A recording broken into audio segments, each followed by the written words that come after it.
यहाँ पे जमा हुए और साहिब सदात की इजाज़त से मौलाना सैयद अब्दुल अलीम शरर रहमतुल्लाह अलैह का तारीखी इस्लामी नावल जोयाए हक उसके ऊपर गुफ्तगू करने की कोशिश करेंगे। बुनियादी तौर पर इसको यहाँ पेश करने का मकसद ये है कि उन हस्तियों को खराज तहसीन पेश करना जिन्होंने आज से 150 साल पहले उर्दू अदब के अंदर नावल या जो अफसाने हैं उनमें कोई रोमानवी किरदार या मादी मोहब्बत के बजाय कहानी का वो एक प्लाट बनाया जिसके अंदर हुजूर नबी करीम सल्लल्लाहु अलैहि वसल्लम की खूबसूरत सीरत को मोतियों की सूरत में परो दिया और नावल के अंदाज में और एक वाक़याती कहानी के अंदाज में इस अंदाज के साथ बयान की कि आम पढ़ने वाला भी पढ़ते पढ़ते उस नावल के अंदर खूब जाता है और सालत माब सल्लल्लाहु अलैहि वसल्लम के कदमों तक पहुँचने की एक मोहब्बत से लबरेज हो जाता है। तो इस वजह से इसको लेके आए कि फिर ये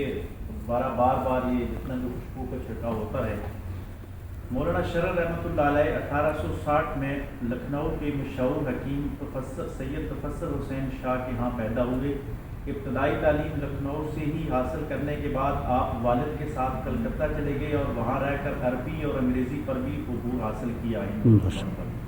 उर्दू तो लखनऊ वालों की माँ बोली थी, लिहाजा शरर ने उर्दू में ही 1882 में अपना पहला नावल दिलचस्प लिखा और फिर ज़िंदगी में 40 के करीब नावल लिखे। लेकिन जोयाए हक में जिस तरह आपने सीरत नबी सल्लल्लाहु अलैहि वसल्लम को समोया ये आप ही का खासा था और दुनिया में भी और यकीनन आखिरत में भी जोयाए हक इनके लिए एक अजीम सरमाया साबित होगा। मौलाना शरर उर्दू के पहले नावल नगार जिन्होंने किरदार नगारी पर शहूरी तवज्जो मबजूल फरमाई और इनके किरदार जिंदा और जावेद किरदार होते हैं। जोयाए हक नावल में मरकजी किरदार सैयदना सुलेमान फारसी रज़ी अल्लाह तआला अन्हु हैं और इस नावल में इनके ईरान में आतिश प्रस्त ख़ानदान से हक की तलाश में ईसाइयत और फिर इस्लाम की तरफ राग़िब होने का रूहानी और नज़रियाती सफ़र एक तरफ कारी को कबल अज़ इस्लाम की तारीफ से जोड़ता है तो दूसरी तरफ ईरान से शाम तक और शाम से मदीना तक का पैदल सफ़र वहाँ के जोग्राफियाई इखलाकी समाजी हालात को दिलचस्प अंदाज के साथ बयान करता नजर आता है।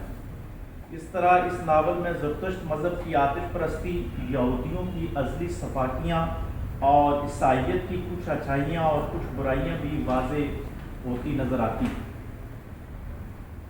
हज़रत सुलेमान फ़ारसी रज़ी अल्लाह तआला अन्हु का हक का जोया होना अज़ल से इनके मुकद्दर में था कि इनके वालिद आतिश परस्तों के मजहबी रहनुमा थे और वो सुलेमान को अपना जाननशीन बनाने के लिए बचपन से ही तैयार कर रहे थे।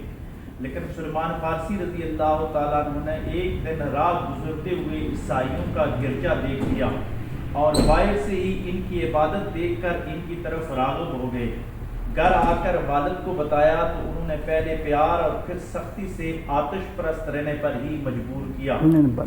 लेकिन हक का ये मुतलाशी गिरजे के उस राहिब से मिलकर खुफिया ईसाइयत कबूल कर लेता है और ईरान में ईसाई अक़लियत में थे, लिहाजा आतिश परस्तों के मज़ालम से बचने के लिए गिरजे का जो राहिब होता है वो सुलेमान रज़ी अल्लाह तआला अन्हु को घर से भगवा देता है। आप घर से छुप कर भाग जाते हैं और आप मुल्क शाम की तरफ भाग जाते हैं क्योंकि आपका जो वालिद ईसाइयत पसंदी की वजह से आपको कैद कर चुका था। मैंने मुख्तर लिखा है लेकिन वो जाके कैद कर चुके थे और इस कैद से निकालने के लिए फिर ईसाई राहबों ने आपका साथ दिया।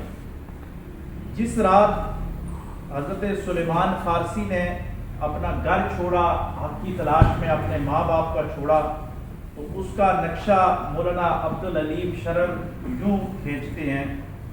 वो सुलेमान फ़ारसी की ज़ुबानी बयान करते हैं कि जिस रात को मुझे मुक्तदाए नसारा का पैगाम मिला और अपनी बेड़ियाँ काटने के हालात मिले, इसकी सुबह मेरे लिए अजीब कशमकश थी। इस वक्त मेरी उम्र 15 साल से ज़ायद न थी। मैं खुश रूह और खुश जमाल लड़का था। इस वक्त मेरा दिल मुख्तलिफ और मुतज़ाद जज्बात से लबरेज था। एक तरफ सियाहत और हक जोई का शौक बेताब और बेकरार किए हुए था।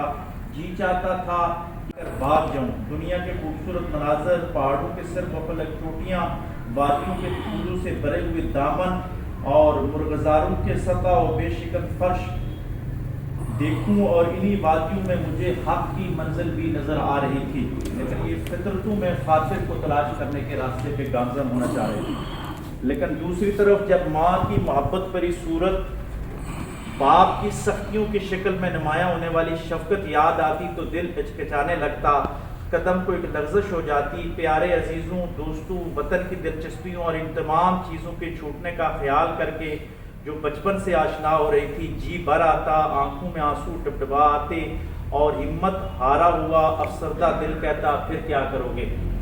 یہ ہم خوش قسمت لوگ ہیں کہ اللہ نے ہمیں دین بھی گھر میں دے دیا، وطن بھی نہیں چھوڑنا پڑا، ورنہ سلمان فارسی اور ان لوگوں نے والدین کو چھوڑنا، گھر چھوڑنا بڑا مشکل کام ہے اور حق کی تلاش میں۔ دل کہتا اس سفر سے باز آ جاؤ، لیکن جستجوئے حق کا شوق پھر عجب ولولے اور بے تاب کر دینے والا جوش کے ساتھ دل میں پیدا ہوتا اور میں پھر تر و تازہ ہو کر کہتا چلو بھی کہاں کا گھر اور کہاں کے عزیز، آخرت میں کوئی کام نہ آئے گا۔ دشت در کی ہوا کھانے کی آرزو اور شہروں کی خاک چھاننے کی تمنا بھی چھوڑ دی جائے تو جستجوئے حق کو ماننے سے کیوں انکار کروں۔ غرض سارا دن سپنے آتے رہے، میدان خیال میں ایسے طوفان آتے رہے، ایسی ہوائیں چلتی رہی، مگر شام ہوتے ہوئے وہ سب لوکل کمانڈر کے ساتھ تھے اور باقاعدہ ایک دستوں کی شکل میں جا رہے تھے۔ تو ابو سفیان بڑے مرغوب ہو گئے اور دب گئے اور پوچھنے لگے کہ یہ کس کی جا رہے ہیں؟ تو انہوں نے کہا یہ فلاں قبیلہ جو پورے کا پورا مسلمان ہوا یاد ہے تو یہ ان کی جا رہی ہے پورے۔ اچانک درمیان میں آقا علیہ السلام جب آئے تو ڈبل زریں انہوں نے پہنی ہوئی تھی یا کوئی خاص لفظ یوز کیے کہ مہاجرین اور انصار کا دستہ تھا۔ تو فرمایا کہ یہ کون سا دستہ؟ فرمایا کہ یہ رسول اللہ صلی اللہ علیہ وسلم کا قبیلہ ہے جو لوہے کے حساب میں جی انصار میں تھا۔ تو کہتے ہیں اس وقت اس کی جو کیفیت بن گئی نا اس بیان کی، وہ دیکھ چکے تھے کہ اب یہ تو یعنی دبانے کے آقا علیہ السلام کو ایک حکمت دیکھیں کہ سردار کو جا کے پہلے ہی وہاں دکھا دیا کہ حالات یہ اس حد تک نیچے پہ پہنچ چکے ہیں۔ تو میں 30 مارچ کو اپنی کو اس میں دیکھتے ہوئے شرف صاحب کا دیکھ رہا تھا کہ چلے ہم بھی یوم مناتے ہیں تو اپنا اسلحہ لے کے آتے ہیں، اللہ تعالیٰ ہمیں بھی اسلام کے لیے یہ اسلحہ استعمال کرنے کی توفیق دی اور ہمارا جو کفر کا روب ہے وہ بھی اسی طرح ٹوٹے۔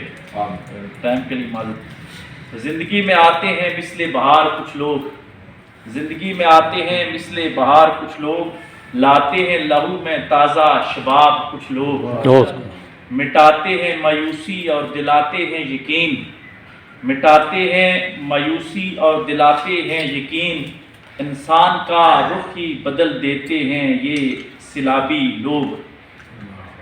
جب جینے کا مزہ آتا ہے روح جھومتی ہے، جب جینے کا مزہ آتا ہے روح جھومتی ہے، تب علاج کی پہلی چوٹ لگاتے ہیں یہ لوگ۔ سکون کا نشہ پلا کر سکون کا نشہ پلا کر پہلے سلاتے ہیں، سکون کا نشہ پلا کر پہلے سلاتے ہیں، پھر ہجر کا بیج جگانے کے لیے بوتے ہیں یہ لوگ۔ جب سکون قرب معراج ہوتا ہے، جب سکون قرب معراج ہوتا ہے، تب جدائی کا روگ لگاتے ہیں یہ لوگ۔